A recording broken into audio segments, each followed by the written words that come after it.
Pessoal, na sequência agora, na penúltima palestra, nós vamos falar sobre preconceito na literatura. Queria já aproveitar para fazer uma ligação com o que o Daniel falou. Uma das frases que eu também selecionei para minha palestra sobre Mandela, talvez uma das frases mais legais que Mandela diz, no sentido, o significado que tem do racismo, é dizer que a pessoa aprende a ser racista, e é claro que não se ensina isso diretamente na escola, mas uma das formas que se ensina isso é no caldo cultural que a pessoa está inserida, né? No cinema, na literatura, no teatro, aquilo que a gente aprende no cotidiano, e certamente a literatura é uma dessas fontes, é isso que o Roger vai falar. Valeu, bom dia. Eu fiquei pensando, né, como trabalhar a literatura envolvendo Mandela, né? Então, realmente, assim, a associação desse ícone com a literatura, especialmente, né, no nosso caso, literatura brasileira, nosso interesse mais específico, não seria tão interessante. E aí eu também cheguei a pensar em fazer uma espécie de histórico do preconceito na literatura brasileira, mas isso aí acabaria tornando a aula cheia de detalhes que não são muito relevantes. Então, optei finalmente pelo quê? Trabalhar dois textos, né? Fazer um comentário de dois textos que me parecem representativos, pegando um bem tradicional, que é do Barroco, inclusive é uma leitura obrigatória da URGS, né? E depois, no século XX, uma música popular que também é uma das fontes, né? Uma das coisas que costuma cair bastante no vestibular, Enem, etc. E aí a gente vai começar com Gregório de Matos, né? No século XVII. Tem esse poema aqui, que foi um daqueles, inclusive, que a URGS se enganou, né? Porque eles colocaram primeiro Milagres do Brasil, daí colocaram também ao padre Lourenço Ribeiro, homem pardo, que foi vigário da freguesia do Passé. Eles não se deram conta que era o mesmo poema com dois títulos diferentes, né? Então, assim, o Gregório de Matos viveu a sociedade baiana do século XVII, e é claro que naquele tempo nós não podemos avaliar a realidade, a realidade daquela época com o pensamento de hoje, né? A Bahia do século XVII ainda não constituía, Salvador ali especificamente, não constituía uma sociedade urbana, exatamente como veio até depois. O primeiro meio realmente urbano desenvolvido que o Brasil teve foi Vila Rica no século XVIII, né, em virtude da riqueza da mineração. Então aqui, eu coloquei o seguinte: o texto encerra forte conteúdo de preconceito. É importante lembrar que o poema foi escrito no século XVII, numa sociedade em que honrado era o homem branco, letrado e católico, né? Inclusive no arcadismo, a gente vai ver o caso do Tomás Antônio Gonzaga, que para assumir o posto de juiz, né, ele tinha que comprovar que nenhum antepassado recente, pelo menos, havia realizado trabalho braçal, né, nenhuma relação com judeus, etc. Então, esse preconceito sempre existiu das diversas formas. Bom, quando um mulato torna-se letrado, que é o caso desse padre Lourenço Ribeiro do Título, e no caso do padre, temos uma quebra das normas de hierarquia social. Não era o que poderia ser aceito na sociedade baiana daquele tempo. Gregório faz a crítica apresentando o padre Lourenço como um cão. Quero lembrar aqui que cão sugere a imagem do anticristo. Muitas vezes se coloca o cão como algo terrível, demoníaco, né? Vocês nunca viram alguém colocar como sinônimo de diabo cachorro, né? Mas cão sim, tá? E reserva para si, no caso do Gregório, a posição de branco coitado, como ele se define, né? Ou seja, Cristo, né? Vilipendiado, tá? Apelando assim para a compaixão dos seus semelhantes. Ele queria o quê? Né? Ao atacar esse padre, que as pessoas da mesma classe de Gregório o apoiassem nisso. Não, pô, Gregório tem razão, né? O que motivou Gregório de Matos a escrever esse poema contra o padre? O padre havia escrito versos contra ele, e aí ele enlouqueceu. O pior negócio lá na Bahia do século XVII era ser um desafeto do Gregório de Matos. Ele destruía a pessoa, sem perdão. Nessa sátira, o poeta propõe uma reflexão sobre o que seria verossímil e o que seria milagre. Daí o entendimento do título, né? Milagres do Brasil são... Os milagres do Brasil apresentam-se aqui como transgressões próprias de uma colônia onde não se observam os bons costumes e a hierarquia social. Aquelas coisas que a gente diz às vezes assim, né? Quando acontece um absurdo no Brasil, diz assim, bom, só no Brasil mesmo, né?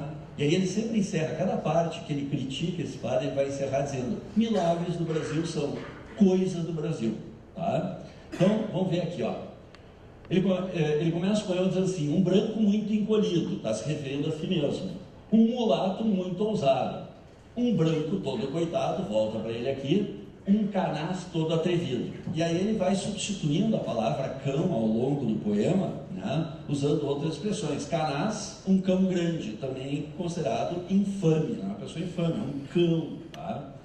O saber muito abatido, a ignorância ignorante, muito fama e muito farfante. Ou seja, o que se destaca é a ignorância, né? Muito farfante significa fanfarrona. Bom, sem pena ou contradição, milagres do Brasil são. É aquilo ali que eu falei, ó, o conceito da contradição aparece no final de cada estrofe, sempre para mostrar assim, coisa do Brasil. Só no Brasil para a ignorância se colocar numa posição superior, tá? Segue. Quem um cão revestido em padre, bom, no momento que ele chama um cão revestido em padre, o que ele está fazendo? Né? Ele está evocando a imagem do anticristo. Por culpa da Santa Sé, seja tão ousado que contra um branco honrado ladre. Quer dizer, esse cão aí da igreja ladra contra um branco ousado que sou eu, né? Então, também já falei, o padre havia escrito versos contra o Gregório, tá? E que esta ousadia quadra ao bispo, ao governador, ao cortesão, ao senhor. Ou seja, se o cara fosse bispo, governador, cortesão, senhor, ele até poderia fazer essa crítica, mas esse mulato aí não, tá? Tendo naus no Maranhão, aqui é a alusão à corrupção da igreja na época. Naus no Maranhão, milagres do Brasil são. Só no Brasil, um mulato, né, falar mal de uma pessoa limpa como eu. Se este tal de podengo asneiro, bom, podengo é tido como um cão de caça, de qualquer forma, mais uma vez retoma a figura do cão, né? E asneiro é quem anda com asnos, né? O pai esvanece já. Bom, esvanece significa desaparece, significa o que então? Ele não sabe quem é o pai, né? Eu não preciso continuar aqui com respeito a isso. A mãe lhe lembra que está roendo em um tamoeiro. O tamoeiro está ali a explicação, ó. Tem outras explicações também, mas essa me pareceu a mais lógica, né? Uma peça de couro que serve para prender o jugo. O que é o jugo? É a canga, o que prende o boi, né? Como a mãe dele está roendo esse pedaço de couro, significa que ela está presa a um jugo. Em outras palavras, o que a mãe dele é? Uma vaca, né? Então, o pai sumiu, a mãe é uma vaca. Vamos seguindo. Que importa um branco coeiro? Você sabe o que é coeiro, né? Não, claro que vocês não têm como lembrar disso, né? Óbvio. Mas antes de existir fralda descartável, se usava fralda de pano, também chamada de coeiro. Então assim, ó, o que importa um branco coeiro? Um coeiro bem branquinho, bem limpinho, se o... Bom, daí eu coloquei ali um palavrão, eu fiquei naquela assim, como é que eu vou falar isso aí, né? Estava vendo a Ieda aqui, comentando, né? Não, mas a Ieda chegou a pedir perdão para falar a palavra ignorante, né? Com perdão da palavra, pensei, o que vem aí? E ela, ignorante. E eu disse, meu Deus, como é que eu vou falar cu aqui? Né? Então tá, vai, depois das medidas e tal, então tá. Que importa um branco coeiro se o cu é tão denegrido, né? Denegrido, isso também é uma expressão interessante, né? Porque é extremamente preconceituosa. Denegrir vem da onde? Vem de negro, né? Então, no sentido de diminuir isso, tá? Mas se no misto sentido se lhe esconde a negridão. Misto sentido por quê? Bom, ele acabou de chamar ali na outra estrofe a mãe dele de vaca, diz que o pai desapareceu. Então o cara é meio homem, meio animal, pode ser, mas ele também é um mulato. Então, meio branco, meio negro, né? E essa preocupação de esconder a negridão aí. Bom, segue.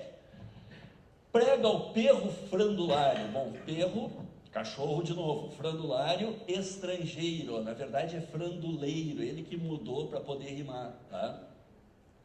Significa estrangeiro, ou seja, um cachorro que veio lá da África. E como a licença ao cega, cuida que em púlpito prega e ladra num campanário. Então, o cachorro está latindo lá no campanário. Vão ouvi-lo de ordinário tios e tias do Congo. Aí de novo, né? Tá. Quer dizer, os seus latidos serão ouvidos somente pelos seus parentes africanos, né? Então, colocando assim a ideia de que ser africano é negativo, né? Não presta. E se suando mondongo, mondongo é tripa, né? Todo mundo conhece, o que se faz com mondongo, a comida faltou mocotó, né? Essa é uma comida tipicamente africana que se faz com mondongo. E aí, suando mondongo, ele só gabulidão. Milagres do Brasil são, só no Brasil.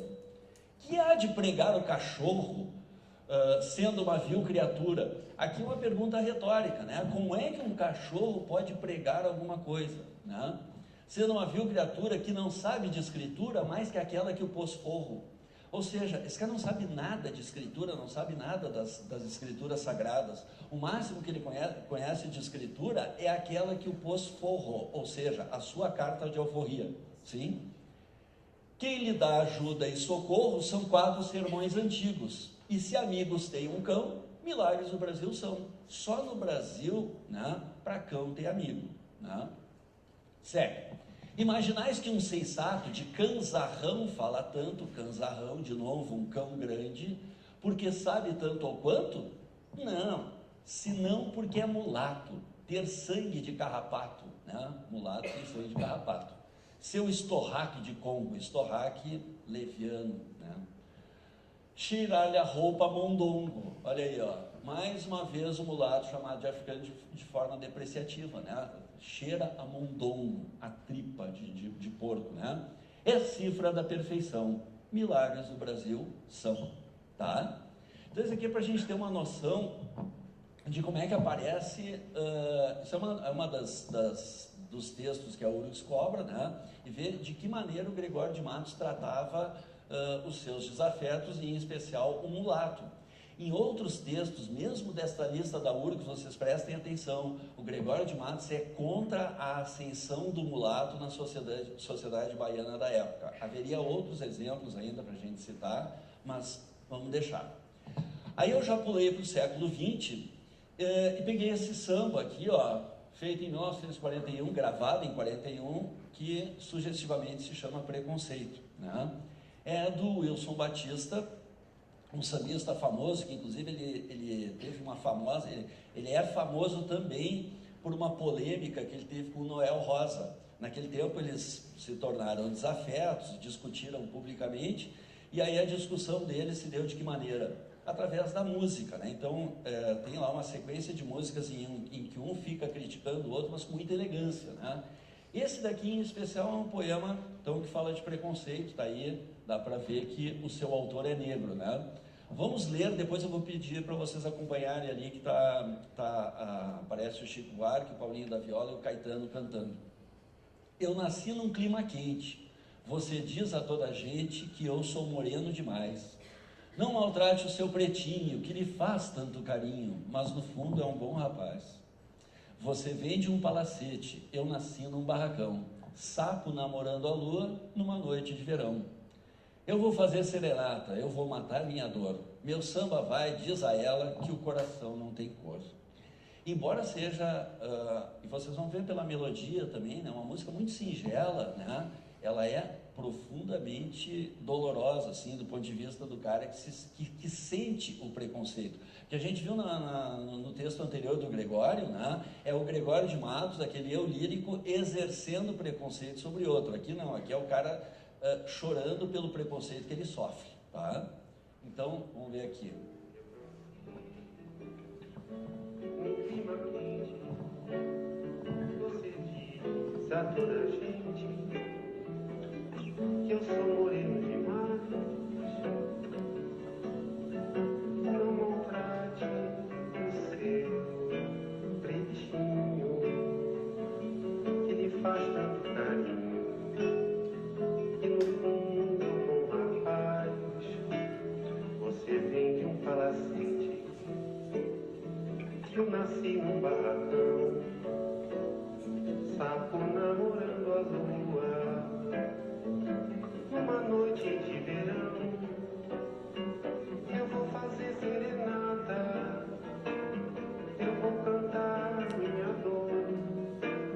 Meu samba vai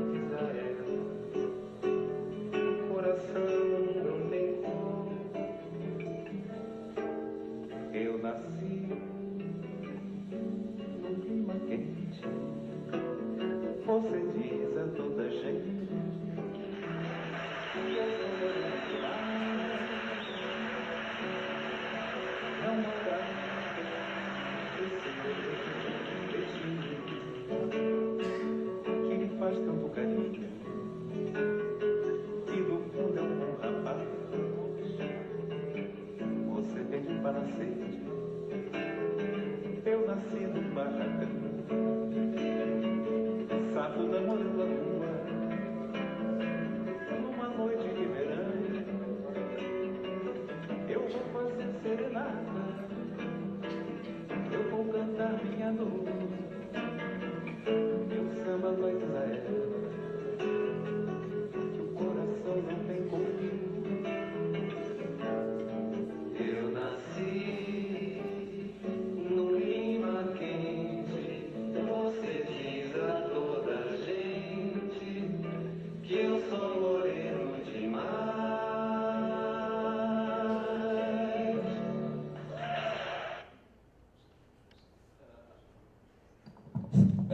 O Carlos lembrou uma coisa antes que eu tinha me esquecido de um episódio que ocorreu há alguns anos, muitos anos na verdade, em que houve um grande evento no Rio de Janeiro, né, e contrataram Chico Buarque, Tom Jobim, que tu lembrou também, tinha, né? Tom Jobim, Paulinho da Viola, né? Talvez o Caetano. Então, aí, claro, foram distribuídos os cachês e tal, e o Paulinho da Viola ficou sabendo que ele recebeu muito menos do que os demais. Só que é um compositor que está no mesmo nível dos outros, né? O Paulinho da Viola é um sambista de primeiríssima linha, é um grande compositor brasileiro, né? E que recebeu menos, e é claro que o que foi sugerido na época, né, a partir desse episódio, é que havia sido pelo fato de ele ser negro, né? Tá? Então foi uma boa lembrança, Carlos. Aí, ó. Eu nasci num clima quente, você diz a toda a gente que eu sou moreno demais. Então o primeiro detalhe curioso, né, é que ele tenta, é como se ele estivesse se justificando, né, que ele é moreno demais, por quê? Por ter nascido num clima quente, né? Dizer, pô, peguei muito sol e tal, então eu sou moreno por isso, né? Então, ali, ó, justifica a sua cor e sua posição marginalizada, porque o fato de ele ser moreno demais, a princípio, não há por que se justificar. Bom, sou negro, e daí? Né? O problema é assim, ó, sou negro e sou marginalizado, tá? Então, o meu problema é que eu nasci num clima quente. E aí vem aquela pergunta que eu coloquei entre parênteses de propósito, né? Dá para ser moreno demais? Entende? Pô, tu é moreno, agora moreno demais é uma coisa, assim, uma coisa avaliativa, né? Assim, bom, se tu fosse um pouquinho menos moreno, eu te namorava, né? Mas não maltrate o seu pretinho. Esse negócio de maltratar o pretinho, de maltratar o negro, né? Mostra as marcas da escravidão, tá? Que lhe faz tanto carinho e no fundo é um bom rapaz. Só no fundo que é um bom rapaz, né? Quer dizer, ele tem um estigma aí que ele carrega, né? E apesar disso, né, de ele ser bom e tal, ele é desprezado pela elite. Aí vocês dirão, tá, mas onde é que está a elite? Já vai aparecer aqui, ó. Com quem que ele está falando, né? Que é um interlocutor do eu lírico. É a elite, ó. Você veio de um palacete. Eu nasci num barracão. Então aqui tem um contraste violento, né? E no barracão, historicamente, isso daí está no samba, está, né, no que se vê nos filmes hoje em dia e tudo mais, a população negra e pobre que vive nos morros, né, em especial no Rio de Janeiro. Sapo namorando a lua. Bom, sapo namorando a lua está escancarado isso daqui, né? A distância social entre os dois, né? Ó, revela um abismo intransponível, né? Não há como atingir a lua, entre o sapo, que é o negro, e o pobre. E o sapo é feio, né? É aquela coisa meio desprezível, assim. E a lua, que é o universo luminoso da elite aqui representado. Eu vou fazer serenata. Tradicionalmente na serenata, né, o cantor ele se coloca na calçada lá embaixo e canta para a moça que está na janela, normalmente num sobrado, numa sacada. Ela vem assistir ao cara cantando, né?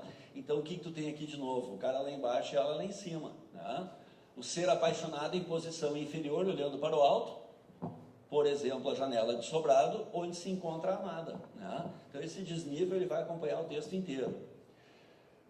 Aí eu vou fazer serenata, eu vou matar minha dor. Meu samba vai, diz a ela. Qual é o instrumento que ele tem para chegar nela? Qual é a única possibilidade que ele tem de se aproximar, né, do objeto do seu amor? É o samba, o único elemento capaz de fazê-lo ascender socialmente, né? Aquilo que pode daí fazer ele deixar de ser pobre, pelo menos, né? Que aí a Ieda comentou que o preconceito é muito maior econômico, né, do que exatamente de cor. Então, de repente, se eu tenho dinheiro, no mínimo eu amenizo esse meu problema, né? E no final, quando ele fala que o coração não tem cor, é bom lembrar que essa música foi gravada em 41. O rádio no Brasil ele teve um momento bem glorioso entre os anos 30 e 50, mas os anos 40 são chamados assim, ó, a era do rádio. É quando o rádio toma conta de vez. Grandes atores eram contratados pelas emissoras, né, os grandes cantores, tá? Inclusive assim, ó, o início da televisão no Brasil, os primórdios da televisão, contou com o quê? Com todo o pessoal egresso das grandes rádios, que era a experiência que se tinha, né? Então, nos anos 40, na era do rádio, o samba se firma como um forte elemento da cultura nacional. Esse é um aspecto importante, né? E como o rádio transmite só a voz, né, a moça pode ouvir, acha a voz do cara bonita, sabe lá a cor dele, né? Então, como o rádio transmite apenas a voz, os sambistas, quase sempre negros, apresentavam suas vozes sem se preocupar com a cor, ou seja, né, o preconceito não entra aí, tá? Isso. E aí, eu ainda coloquei, temos um tempinho? Tá, então tá.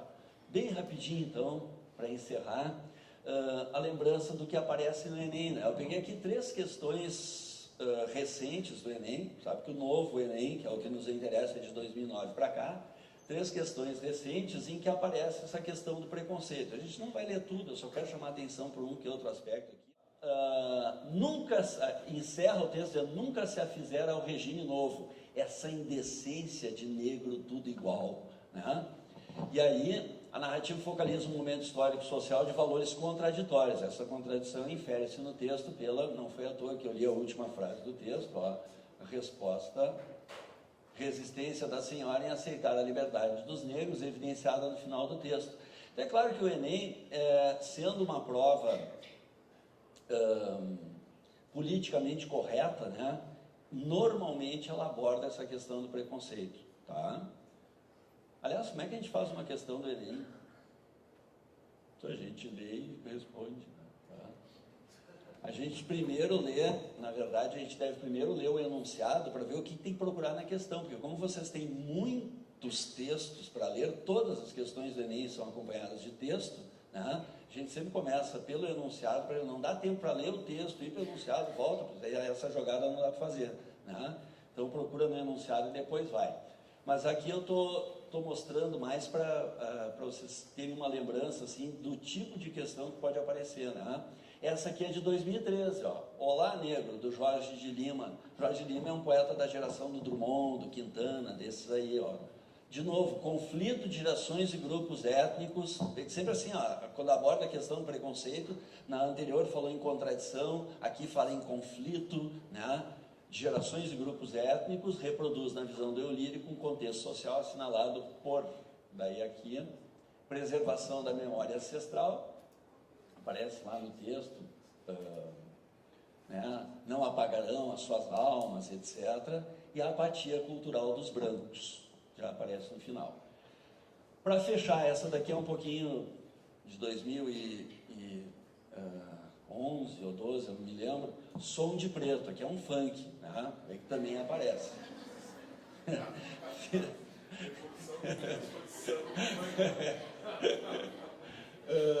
E aqui, ó, aparece a marginalização, né? Tá? E aí? A pergunta, o verso que explicita a marginalização. Essa é uma questão que talvez nem precisasse ler o texto, né? Procura um verso que explicita a marginalização. E se ele não tiver no texto? Como assim? Mas ele tem que estar, né? O verso que explicita a marginalização tem que estar no texto. Mas a sociedade para a gente não dá valor. É isso aí. Tá bom? Muito obrigado pela atenção de vocês, então. Tá?